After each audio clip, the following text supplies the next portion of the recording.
예수님과 제자들에 대하여 전해져 내려오는 이야기 하나를 소개합니다. 어느 날 예수님이 제자들과 함께 어느 산에 올라가시게 되었습니다. 산에 올라가시기 전에 제자들에게 말씀하십니다. 얘들아, 각자 돌을 하나씩 들고 올라가자. 이 말씀에 제자들은 각자 힘에 걸맞게 돌을 하나씩 들고 올라갔습니다. 베드로는 큼지막한 돌을 들고 힘겹게 올라갔고, 가룟 유다는 조그만 돌멩이 하나를 들고 달랑달랑 들고 올라갔습니다. 산에 올라간 후 예수님께서 제자들에게 말씀하셨습니다. 수고하였다. 너희들이 들고 올라온 돌이 오늘 너희 점심이다 라고 말씀하시자 돌이 빵으로 변했다는 이야기입니다. 사도 요한은 요한복음 20장 3절에서 예수께서 제자들 앞에서 이 책에 기록되지 아니한 다른 표적도 많이 행하셨다고 말하고 있습니다. 그렇기 때문에 방금 말씀드린 이 이야기가 실제로 있었던 이야기인지 누가 만들어낸 이야기인지 알 수는 없습니다. 그러나 이 이야기는 사실인가 아닌가의 여부를 떠나서 성경에 나오는 베드로와 가룟 유다의 성격의 일면을 보여주는 하나의 예라고 생각을 합니다. 성경 역사나 일반 역사의 공통점이 있습니다. 그것은 역사의 무대에 화려하게 등장했으나 불행하게 마친 사람들이 있고, 반대로 초라하게 등장했으나 위대하게 삶을 마친 사람들이 있다는 것입니다. 예를 들어 우리가 잘 알고 있는 사울은 이스라엘의 첫 번째 왕이라는 화려한 모습으로 역사의 무대에 등장했습니다. 그런데 하나님의 말씀에 불순종하여 하나님께 버림을 받은 후 너무나도 비참하게 삶을 마치게 되었습니다. 자, 그러나 다윗은 초라한 목동의 신분으로 역사의 무대에 등장합니다. 그런데 이스라엘 역사에서 가장 위대한 왕으로 인정받고 있습니다. 지금도 이스라엘 국기에 보면은 가운데 별이 하나 있는데 유대인들은 이 별을 가르쳐서 다윗의 별이라고 부릅니다. 그리고 신약으로 넘어와서는 사도 바울과 가룟 유다를 들 수 있습니다. 사도 바울은 막 시작된 초대교회와 그리스도인들에 대한 포악한 핍박자로 등장했으나 예수님을 만나 변화된 후 위대한 선교사로서의 삶을 마칩니다. 그러나 가룟 유다는 예수님이 제자로 등장했으나 은30의 예수님을 판 역사 최대의 배반자라는 오명을 남기고 불행하게 삶을 마칩니다. 우리는 지금 성경에서 어리석은 선택을 한 사람들에 대하여 살펴보고 있습니다. 오늘도 계속해서 가룟 유다에 대해서 살펴보기로 합니다. 자, 그러면 먼저 복음서에 기록된 12 제자들의 명단을 살펴보겠습니다. 마태복음 10장 2절에서 4절까지의 12 사도의 이름은 이러하니 베드로라 하는 시몬을 비롯하여로 시작되어 마지막으로 가룟 유다 곧 예수를 판 자라고 되어 있습니다.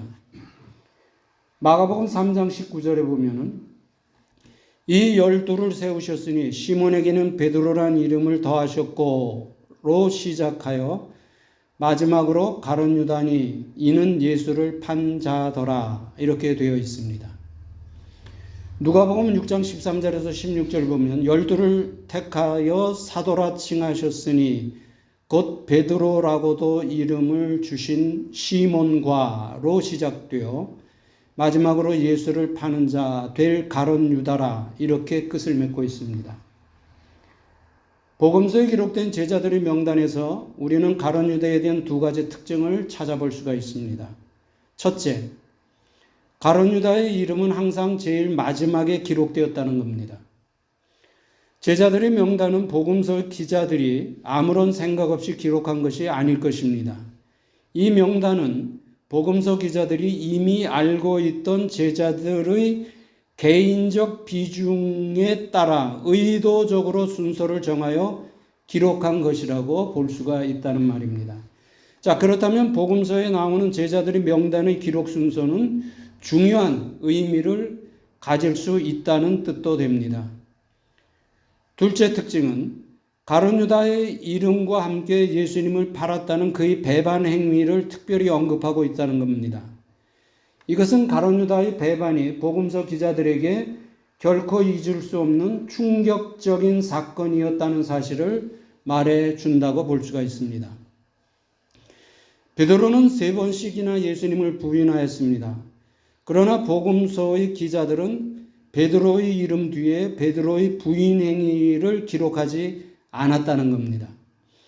자, 그것은 편파적이라기보다 베드로는 철저하게 회개하고 초대교회의 지도자로 귀한 사역을 감당하였기 때문이었다고 볼 수가 있습니다. 그런데 가룟 유다는 예수님을 배반한 행위에 대해서 회개하지 않고 스스로 삶을 마감하였기 때문에 복음서의 기자들에게는 이중의 충격적인 기억으로 남아 있었다고 짐작해 볼 수가 있습니다. 우리는 베드로와 가룟 유다를 통해서 이 회개라는 것이 얼마나 중요한가, 신앙생활을 해나가는 과정에서 회개라고 하는 수단이 얼마나 중요한가 하는 것을 다시 생각해 볼 수가 있습니다. 자, 그러면 가룟 유다가 어리석은 선택을 하게 된 원인을 찾아봅니다. 첫째 원인은 사탄 때문이라고 말합니다. 누가복음 22장 3절에 12 중에 하나인 가룟 유다, 가롯인이라고 부르는 유다에게 사단이 들어가니, 요한복음 6장 70절에서 71절에 보면은 예수께서 대답하시되 내가 너희 12를 택하지 아니하였느냐, 그러나 너희 중에 한 사람은 마귀니라 하시니, 이 말씀은 가롯 시몬의 아들 유다를 가리키심이라. 요한복음 13장 2절에 마귀가 벌써 시몬의 아들 가롯 유다의 마음에 예수를 팔려는 생각을 넣었더니, 예수님은 가롯 유다에 대하여 마귀라고 말씀하셨고, 누가도 유다의 마음속에 사탄이 들어갔다고 말하고 있고, 요한도 마귀가 유다의 마음에 예수를 팔려는 생각을 넣었다고 말하고 있습니다. 위 세 곳의 말씀을 통하여 가롯 유다가 어리석은 선택을 하게 된 가장 큰 원인은 사단이었다는 것을 확실하게 알 수가 있습니다. 사단이 가룟 유다의 마음에 예수를 팔 생각을 넣었다는 것은 가룟 유다는 이미 사단의 영향권 안에 들어갔다는 것을 의미합니다. 그래서 사단은 예수님이 제자였던 가룟 유다를 자기가 원하는 대로 조정할 수 있었다는 것입니다. 예수님이 제자로 선택된 가룟 유다는 사단의 유혹을 마땅히 대적했어야 함에도 불구하고 그렇게 하지를 못했다는 겁니다.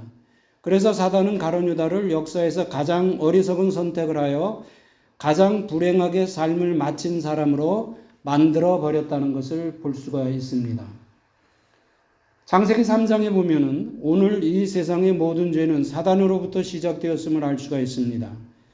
그런데 아담과 하와를 유혹하여 넘어뜨린 그 사단이 가룟 유다를 유혹하여 넘어뜨렸고, 오늘 우리를 넘어뜨리기 위하여 공격해 오고 있다는 것을 기억해야 될 줄 압니다. 이 세상의 모든 선은 하나님으로부터 나오고 이 세상의 모든 악은 사단으로부터 나온다는 것은 우리가 잘 알고 있는 사실입니다. 자, 그런데 중요한 것은 하나님으로부터 나오는 선의 대상도 사람이고 사단으로부터 나오는 악의 대상도 사람이라는 겁니다. 여기에서 사람들과 선과 악의 관계를 5가지로 정리해 보겠습니다. 첫째, 사람들은 누구나 태어날 때부터 죄성을 가지고 태어나기 때문에 선의 영향보다는 악의 영향을 더 쉽게 받는다는 사실입니다.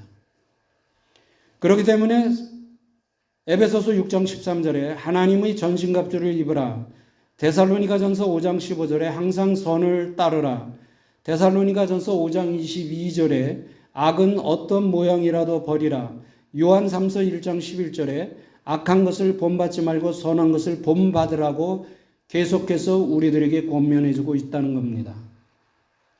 둘째 특징, 사람들은 선을 통해서 악의 추악함을 볼 수 있고 악을 통해서 선의 귀함을 볼 수 있다는 사실입니다. 이 말을 반대로 하면 선이 없으면 악의 추악함을 볼 수가 없고 악이 없으면 선의 귀함을 볼 수 없다는 말입니다. 선과 악을 비교할 수 있는 기준이 됐다는 근거가 됩니다. 셋째, 이 세상은 선이 나타나도 대적하는 사람들이 있고 악이 나타나도 따라가는 사람들이 있다는 사실입니다. 예수님과 바울을 따르는 사람들도 있었지만 대적하고 핍박하는 사람들도 있었습니다. 만약 오늘 예수님과 바울이 나타나서 복음서에 나타났던 기적을 똑같이 행한다고 하여도 그때와 같은 상황이 분명히 나타날 것입니다. 그래서 지금도 이단이나 사이비가 나타날 때 대적하는 사람도 있지만 따르는 사람도 있다는 것을 예로 들어서 알 수가 있습니다. 넷째, 이 세상 속에 나타나는 모든 악의 모습은 상황에 따라 달라 보이지만은 그 원리는 똑같다는 사실입니다. 왜냐하면 이 세상 속의 모든 악의 배후는 사단이 있기 때문입니다. 그런데 문제는 선을 따르는 사람들보다 악을 따르는 사람들이 더 도전적이고 더 공격적이고 더 조직적이고 더 폭력적이고 더 선동적이고 더 결사적이라는 것을 우리 보아야 합니다. 선에 속한 사람들은 이 정도가 되지 않아요. 그런데 이 악에 속한 사람들은 생명을 걸고 모든 것을 덤벼듭니다. 그러니까 선이 악을 이기지 못하는 것처럼 보이고 악이 득세하는 것처럼 보인다는 겁니다. 그러나 결국은 하나님의 공의가 있기 때문에 선이 악을 제어하고 이기게 되죠. 악의 3대 원리가 있습니다. 거짓과 선동과 폭력입니다. 거짓과 선동과 폭력은 어느 환경에서 나타나든지 똑같은 악의 3대 원리로 우리가 보고 있습니다. 다섯째, 선과 악의 선택과 책임은 전적으로 자기 자신에게 있다는 사실입니다. 사람들의 삶의 현장인 이 세상에는 선과 악이 섞여 있기 때문에 자기 마음의 상태에 따라서 선을 선택할 수도 있고 악을 선택할 수도 있습니다. 결국 선을 선택하느냐 악을 선택하느냐의 결정권은 자기 자신에게 있다는 겁니다. 그래서 선택의 권리가 자신에게 있듯이 선택의 결과에 대한 책임도 역시 자신에게 있다는 것을 우리는 기억해야 합니다. 가룟 유다의 마음속에 들어갔던 사단은 오늘 이 시간에도 불신자들은 물론 구원받은 성도들까지 넘어뜨리려고 공격해오고 있음을 보아야 합니다. 그래서 신앙생활은 에베소서 2장 1절에서 사도 바울이 말하는 것처럼 공중의 권세 잡은 자와 싸우는 영적 전쟁이라고 말을 합니다. 그렇기 때문에 우리가 기억해야 할 것은 사단은 싸워서 이겨야 할 대상이라는 사실입니다. 사단은 싸워서 이겨야 할 대상이라는 겁니다. 전쟁에서는 2등이 없듯이 영적 전쟁에서도 역시 2등은 없다는 겁니다. 이것이 사단과의 영적 전쟁에서 반드시 이겨야 될 이유가 된다는 말입니다. 자, 가룟 유다가 어리석은 선택을 하게 된 두 번째 원인입니다. 돈에 대한 탐욕 때문이었습니다. 돈에 대한 탐욕 때문이었습니다. 이 부분은 우리가 잘 아는 성경에 나오는 한 사건을 통해서 살펴보겠습니다. 이 사건은 예수님께서 제자들과 마지막 유월절을 지킬 때 있었던 사건입니다. 한 여자가 값비싼 향유를 가지고 나와서 예수님의 머리와 발에 부었다는 기록을 우리는 잘 압니다. 한 성경에서는 머리에 부었다 이렇게 되어 있고 한 곳에서는 발에 부었다 이렇게 되어 있습니다. 성경을 비판하는 사람들은 이거는 서로 충돌되니까 그러니까 이거 사실이 아니다 이렇게 말합니다. 여러분 그거 간단한 건데 그 사람들은 그 반대할 이유를 찾기 위해서 그렇죠. 머리에도 붓고 발에도 부었다 이렇게 보면 되잖아요. 간단하지 않습니까? 머리에도 붓고 발에도 부었다.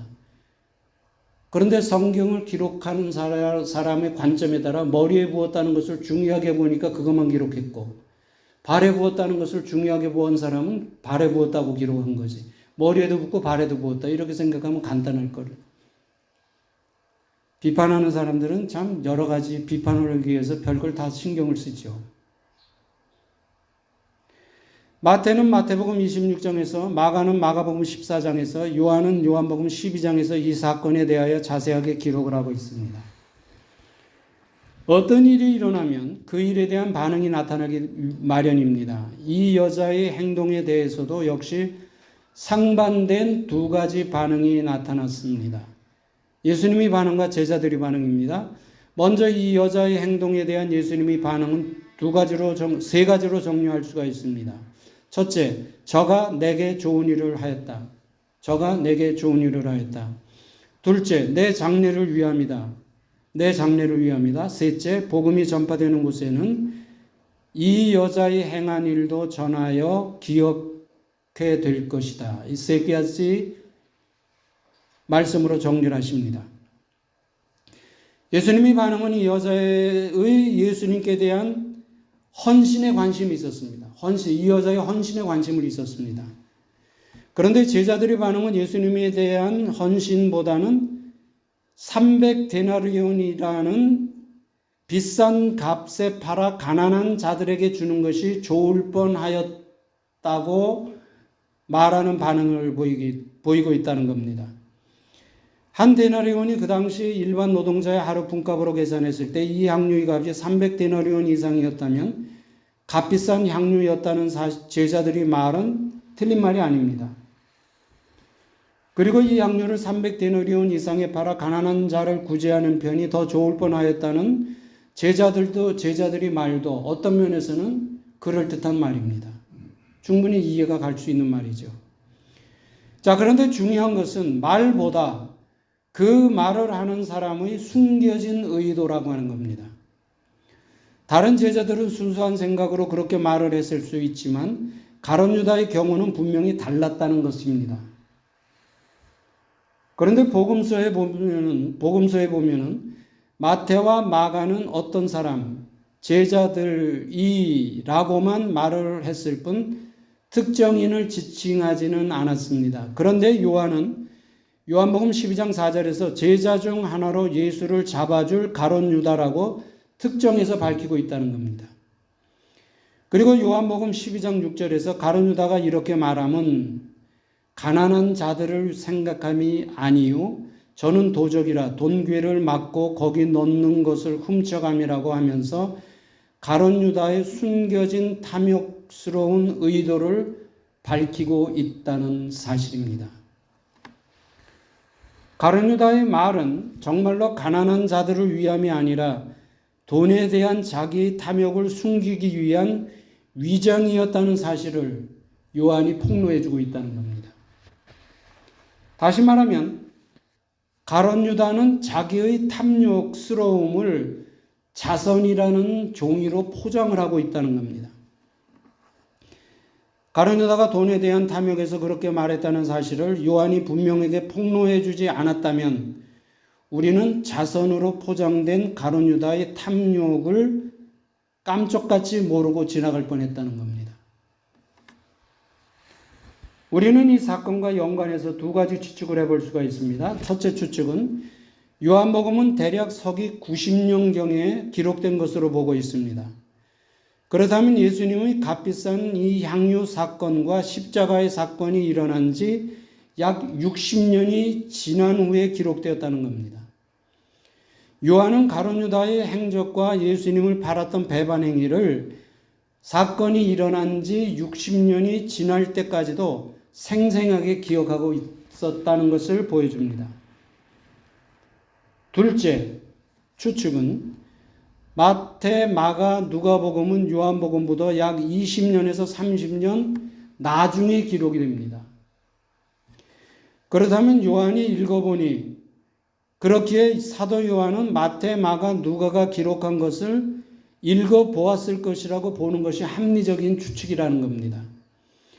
그렇다면 요한이 마태, 마가, 누가가 기록한 기록을 읽어보니까 사론 유다에 대한 부분이 사실보다 정확하게 기록되지 않았다는 생각을 했을 수도 있다는 겁니다.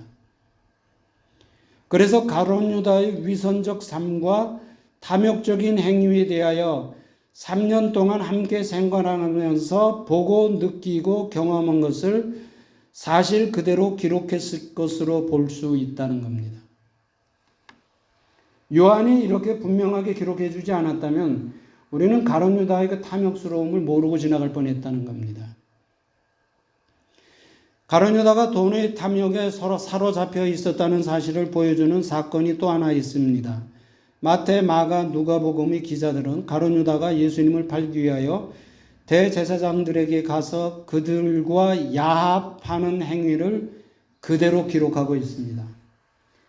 마태복음 26장 14절에 보면 그때 12 중에 하나인 가룟 유다라 하는 자가 대제사장들에게 가서 말하되 내가 예수를 너에게 넘겨주리니 얼마를 주려느냐 하니 그들이 은 30을 달아주거늘 저가 그때로부터 예수를 넘겨줄 기회를 찾더라.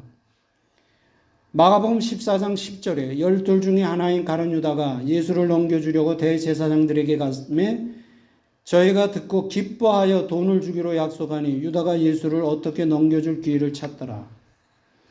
누가복음 22장 3절에 12 중 하나인 가룟인이라 부르는 유다에게 사단이 들어가니 이에 유다가 대제사장들과 군관들에게 가서 예수 넘겨줄 방책을 의논하며 저희가 기뻐하여 돈을 주기로 언약하는지라 유다가 허락하고 예수를 무리가 없을 때에 넘겨줄 기회를 찾더라.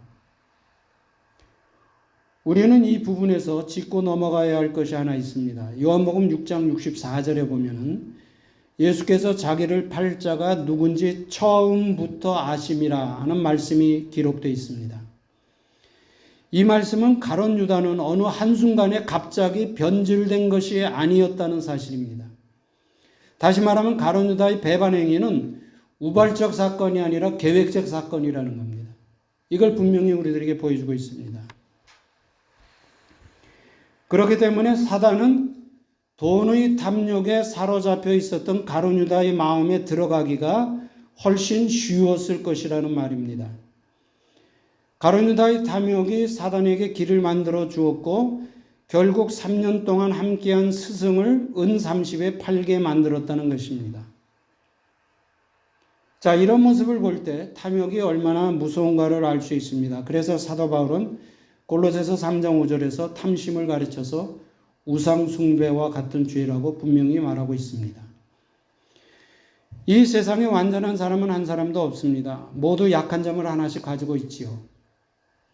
명예에 약한 사람이 있는가 하면 권력에 약한 사람이 있고 지식에 약한 사람이 있고 이성에 약한 사람이 있고 돈에 약한 사람이 있습니다. 사단은 영적인 존재로 우리보다 지혜롭기 때문에 우리가 어떤 약점을 가지고 있는가를 잘 알고 있다는 사실입니다. 그렇게 사단은 가룟 유다가 돈에 대해 약하다는 사실을 알고 돈을 이용해서 가룟 유다를 넘어뜨렸다는 것을 보아야 합니다. 여기에서 사도 바울이 주는 돈에 대한 경고를 들어봅니다. 디모데전서 6장 10절에 돈을 사랑함이 일만학의 뿌리가 되나니 이것을 사모하는 자들이 미혹을 받아 믿음에서 떠나 많은 근심으로 자기를 찔렀도다. 돈이 일만학의 뿌리라고 말하지 않고 돈을 사랑하는 것이 일만학의 뿌리라고 말하고 있음을 보아야 합니다. 그러면 돈에 관심 갖는 것을 부정적으로 보는 사람들이 있습니다. 돈에 관심 갖는 것이 나쁩니까? 우리 성도들은 돈에 관심을 가져서는 아니 됩니까? 돈에 관심 갖는 것이 거룩하지 못한 세속적인 것입니까? 물론 아닙니다. 그렇게 말할 수가 없죠. 돈에 관심을 갖는 것이 나쁘다는 것도 아니고 세속적이라는 것도 아닙니다. 그리고 돈의 힘을 과소평가하는 것도 아니고 돈이 우리들의 삶을 도와주고 풍요롭게 해주는 현실적인 수단이라는 사실을 부정하는 것도 아닙니다. 성경이나 역사 속에서 하나님께 복을 받아 부자가 된 사람들이 많이 있음을 우리는 알게 됩니다. 그리고 하나님의 일이나 선교에도 돈이 필요함을 인정합니다. 그런데 누구든지 돈에 대한 관심의 단계를 지나 탐욕의 단계로 넘어가면은 돈에 매이게 되고 돈에 대해 자유롭지 못하게 됩니다. 그렇게 되면 돈을 벌기 위해서 수단과 방법을 가리지 않는 유혹에 빠져 들어갈 수도 있다는 것을 유념해야 됩니다. 가룟 유다의 돈에 대한 생각은 관심의 단계를 지나 탐욕의 단계로 넘어갔기 때문에 돈으로부터 자유롭지 못했고 그래서 탐욕의 단계로 넘어간 가룟 유다는 헌금을 도적질하거나 스승을 파는 행위까지 서슴지 않게 되었다는 말입니다. 우리가 기억해야 할 것은 돈을 사랑하여 우상시하는 것도 경건한 신앙이 아니듯이 돈을 세속적인 것이라고 죄악시하는 것도 경건한 신앙이 아니라는 사실을 기억해야 합니다. 우리는 하나님과 재물을 겸하여 섬길 수 없다는 예수님의 말씀과 돈을 사랑함이 일만학의 뿌리라는 바울의 경고를 기억하여 돈에 대하여 정직하고 깨끗한 삶을 살아가야 된다는 말입니다. 어떤 사람들은 가룟 유다에 대하여 재평가해야 한다고 주장하는 사람들이 있습니다. 이유는 가룟 유다가 예수님을 팔았기 때문에 예수님이 십자가에 죽을 수 있었고, 예수님이 죽을 수 있었기 때문에 인류 구원이라는 하나님의 계획이 이루어졌기 때문에 가룟 유다를 배반자라고 정죄하고 비난하는 것은 정당하지 않다고 주장하는 사람들이 있습니다. 배반자가 아니라 하나님의 구원사역의 협력자가 바로 가룟 유다라는 말입니다. 여러분 어떻게 생각하십니까? 마가복음 14장 21절에 보면 가룟 유다에 대한 예수님의 말씀이 나옵니다. 인자는 자기에게 대하여 기록된 대로 가거니와 인자를 파는 그 사람에게는 화가 있으리로다. 그 사람은 차라리 나지 아니하였다면 제게 좋을 뻔하였느니라는 말씀이 있습니다. 이 말씀을 통해서 이러한 가룟 유다를 두둔하는 가룟 유다의 배반 행위를 정당화하는 주장이 얼마나 잘못된 것인가를 볼 수가 있습니다.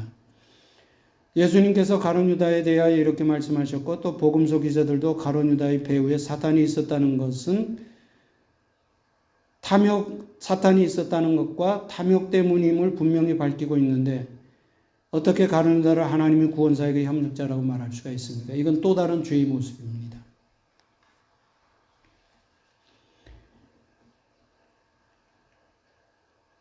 가룟 유다의 배반 행위는 어떤 이유로도 정당화될 수 없을 뿐 아니라 변명이나 동정의 여지도 없다는 것을 우리는 못을 박아야 합니다.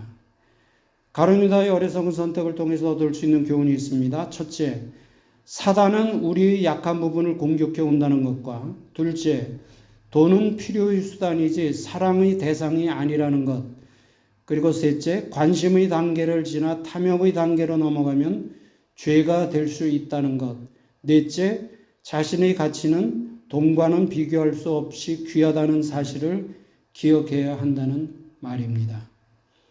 예수님이 제자라는 신분으로 성경의 무대에 등장했던 가룟 유다는 어리석은 선택으로 인류 역사 최대의 배반자라는 오명을 남겼습니다.